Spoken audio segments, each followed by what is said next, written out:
asfalto, que é o betume. Quando ele chega a temperatura de 335, o petróleo forma os óleos lubrificantes. Quando ele é queimado na temperatura de 320, os combustíveis para calefação. 270, o óleo diesel. 190, o querosene. 140, combustível de veículos. 70, ele queima e sobra somente os produtos químicos. E aí, em 20 graus, o gás. Né? Ou seja, quanto maior a temperatura, maior a viscosidade desse combustível. Né? O óleo diesel, por exemplo, a gente vê então que há um custo. Por que o óleo diesel é mais barato se ele vem do petróleo? Porque o custo de produção do óleo diesel é mais barato do que da gasolina. Né? E olha que a nossa gasolina ela é meio adulterada. Ela tem de 25 a 27,5% de etanol. E o nosso óleo diesel também é adulterado, porque ele tem 20% de biodiesel. De biodiesel. Né? Então, a gente vai discutir isso aqui na próxima aula. Meu Deus do céu, tanta coisa que dá para falar sobre petróleo. As principais reservas em países produtores. As mais importantes reservas mundiais de petróleo estão concentradas em algumas poucas regiões. Aqui, ó, Oriente Médio, cerca de 60%. Golfo do México. Sul dos Estados Unidos. Venezuela, que é o Lago de Maracaibo. A Rússia, na região da Sibéria. E a China, no Golfo de Bohai, né? Todas essas regiões aqui são produtoras. A gente não está colocando o Brasil aí no pedaço, tá? Mas hoje o Brasil também produz petróleo por causa do pré-sal. Mas nós colocamos aí as principais reservas mundiais. E aí, nesse mapa que você está visualizando, você está vendo exatamente essa distribuição desse petróleo pelo mundo, não é isso, Thales? É isso aí. Olha aqui a distribuição. Na América, aqui a produção de barris Sim, no mundo. Como que está distribuído? A distribuição dele pelo mundo. Né? Na América Central e América do Sul, apenas 9,2%. Claro que esse dado não tem aqui o ano dele, né? Não. Mas se ele tivesse, a gente podia ver assim. Talvez, isso aqui é produção, não é reserva. Não, é porque produção. se fosse reserva, teria um pouco mais por causa do Brasil. Aí vem laranja, aqui ó, Ásia Pacífico, 10,2%. África, 10,8%. América do Norte, 18,2%. Europa e Ásia, que é Eurásia, né? 22,1%. E aí Oriente Médio, 29,6%. Que é essa regiãozinha de nada aqui, ó. Isso. Tá bom? Aí o Oriente Médio ele tem uma produção muito maior, né? Bem maior. E esse é do petróleo in natura, ou seja, o bruto, tá? É chamado petróleo Brent, tá? É Brent. Que bom. O grande volume de petróleo deslocado das áreas produtoras para as principais regiões industriais do globo é responsável por boa parte do comércio marítimo, mas o petróleo também é transportado por oleodutos. É interessante a gente falar sobre isso, né? Porque, por exemplo, nessa crise energética, essa crise que nós temos no Brasil aí, dos combustíveis, o aeroporto, por exemplo, Santos Dumont, no Rio de Janeiro, ele não teve problema de combustível, porque o combustível sai da refinaria e vai para o aeroporto, que é o combustível de avião lá, o querosene de avião, ele vai via dutos, né? Via oleoduto, porque não precisa ir de caminhão. Por isso que lá não faltou, tá bom? Entre outros aeroportos. Então aqui, grande parte, né, das concepções das áreas produtoras, né, elas têm uma dinâmica muito positiva com as áreas que mais se necessitam. E isso daí a gente fala das duas aulas atrás, a importância do transporte. Né, não é? Sim, Porque, por exemplo, a maior reserva e o maior produtor de petróleo é o Oriente Médio, mas não é o mais industrializado. Exatamente. E nem o que refina mais. E nem o que refina. Né? É preciso entender essa diferença, tá? Essa questão do petróleo, como é que chama? O petróleo bruto? Brent. E esse petróleo bruto, ele é transportado, quando ele sai das áreas produtoras, de navios. Então, aí existe toda uma geopolítica em relação a esse transporte, tá? Na relação no Golfo Pérsico, no Mar da Arábia, no Oceano Pacífico. E ele sai fazendo toda uma contaminação desse mar, tá? Existem manchas desse mar no mundo inteiro. Quando esses navios gigantescos, os petroleiros, chegam nos seus locais de origem, aí ele tem que ser transportado para as refinarias. Aí sim, na refinaria, é que vai fazer a destilação fracionada e aí vai fazer a transformação desse petróleo em subprodutos, dependendo do que você deseja. Então, imagine, esse monopólio das refinarias a gente vai estar na próxima aula. E vocês vão ver quais são as empresas que mais fazem esse trabalho. São norte-americanas, com certeza, né? E europeias. Continuando, tem mais slides? Tem, né? até 27.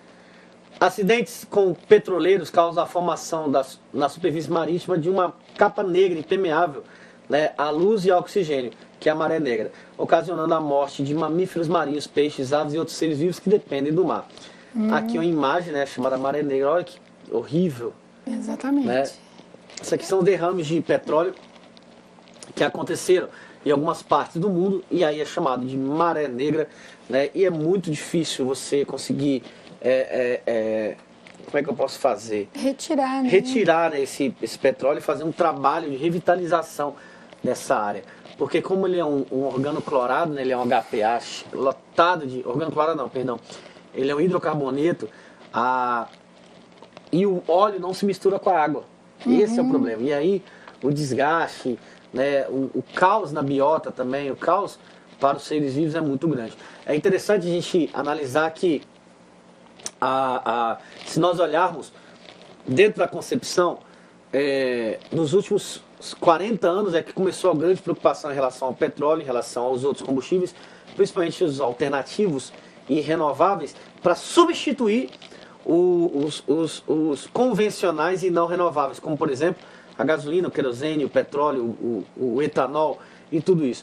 Só que houve, como a Reda falou, há uma preocupação, mas uma sociedade que tem uma evolução tecnológica gigantesca, nós ainda estamos atrasados em relação à questão energética. E é interessante a gente falar que, por exemplo, uma saída para a questão do petróleo é o biocombustível, né? Que é o biodiesel, o biocombustível de origem orgânica, né? E o Brasil tem a maior tecnologia de produção de biocombustível renovável, tá? Eu posso dizer que é renovável, né, do mundo. E o Brasil também tem a maior tecnologia de energia nuclear limpa do mundo. Só que, como a gente falou, o problema é que os grandes centros, as grandes reservas de petróleo, elas não estão ligadas aos grandes centros urbanos, porque as grandes reservas de petróleo no Oriente Médio. Eu vou dar vou colocar alguma situação aqui. É interessante que uma das maiores reservas de petróleo também aqui mostrou, é a Rússia, e outra é a China. Só que a Rússia e a China, elas não se utilizam dessas reservas de petróleo. Elas se utilizam da reserva de carvão que elas têm. Por quê? Porque no ideal chinês e soviético, socialista, lá do passado, vamos se utilizar de carvão, porque o carvão é barato hoje. Daqui 20 anos o nosso carvão acaba. Só que o petróleo do mundo vai acabar daqui 20, 30 anos. Então nós vamos ter petróleo para a gente e para vender. Então eles preferiram usar carvão esses últimos 30 anos para poder daqui 20, 30 anos eles fazerem uso de petróleo, que daí eles vão ter uma grande reserva. Então, lei do uso, lei da mais-valia, lei da oferta e da procura, eles teriam então o petróleo para eles e também para vender mais caro. É uma questão estratégica. É uma questão estratégica. Por isso que a gente chama isso aí tudinho de geopolítica, né? Então, você percebe que está tudo ligado. Outra coisa que precisa ser dita, mas isso a gente vai falar com mais detalhes nas aulas seguintes, é que está se discutindo sobre energia renovável desde a década de 70. Não é de ontem, não é da agora, porque tem 8 dias que está tendo um problema no Brasil. Não, o Brasil já tem um programa chamado Proálcool da década de 70. Você para pensar. O problema não é hoje, não é agora.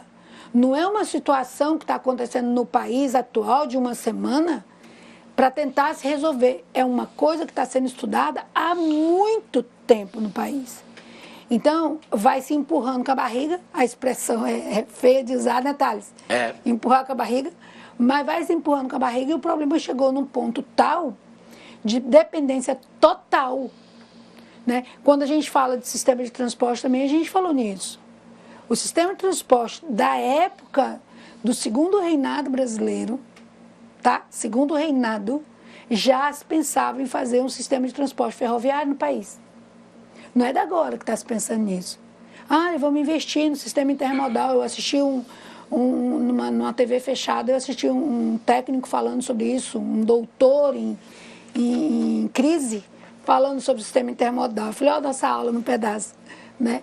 Mas aí ele dizendo, era preciso uma política pública de se pensar no sistema intermodal. Se fala nisso desde o segundo reinado brasileiro. Desde Dom Pedro II. É verdade. Se fala nisso. E vai se empurrando com a barriga. Chega uma situação que é o gargalo, que é o que nós estamos vivendo hoje. Tanto uma crise energética quanto uma crise de transporte. Né? Então, e a situação não se resolve com reunião. A situação se resolve com política pública de longo prazo. Se nós olharmos, por exemplo, alguns países do mundo, eles estão investindo. Os países mais desenvolvidos do mundo, como o IDH, como por exemplo o próprio Canadá, Noruega, Dinamarca, eles estão investindo em energias alternativas. Né? 100% quase. Quase 100%. Energias alternativas para poder ter realmente uma saída para essa questão do petróleo. Porque além da escassez do petróleo, o petróleo ele é o ouro negro do capitalismo, né? Porque o petróleo, ele hoje, por exemplo, o que o pessoal está colocando? Que o aumento do óleo diesel, por exemplo, aqui no Brasil é por causa do aumento do dólar, né? Só que o barril de petróleo, no mundo, ele é feito em dólar. Só que o barril de petróleo teve uma queda de 70% nos 3 últimos anos. Como que o barril de petróleo caiu de 70% nos 3 últimos anos e o óleo diesel dobrou em um ano no Brasil?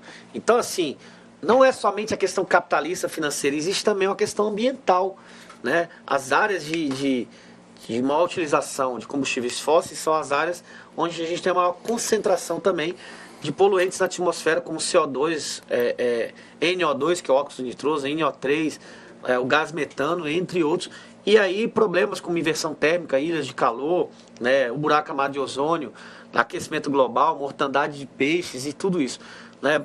Nós temos, há uma preocupação muito grande ainda, mas como nós estamos batendo essa tecla, nós não vemos uma grande evolução, né, da sociedade científica e também de políticas públicas voltadas para isso.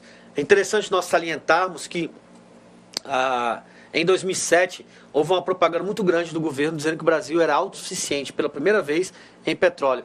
O Brasil ele pulou de a produção de 13 bilhões de barris por ano para 75 bilhões. E a estimativa é que até 2020 nós chegaremos a 140 bilhões de barris. Se nós temos uma grande reserva, que é a camada pré-sal, se nós temos a maior tecnologia de energia renovável, que é o biocombustível, que é o etanol, se nós temos a maior tecnologia de energia nuclear, por que a energia, tanto dos automóveis como a energia elétrica, é tão cara no Brasil? Aí a pergunta que eu faço para você, aluno. Fica a dúvida. Nós estamos com a participação aqui dos nossos alunos da Boa Esperança, Alta Floresta do Oeste. Professor Valdir Martins, dizendo que os alunos estão muito participativos e amando a aula, muito atentos. Olha que legal, né? A gente vai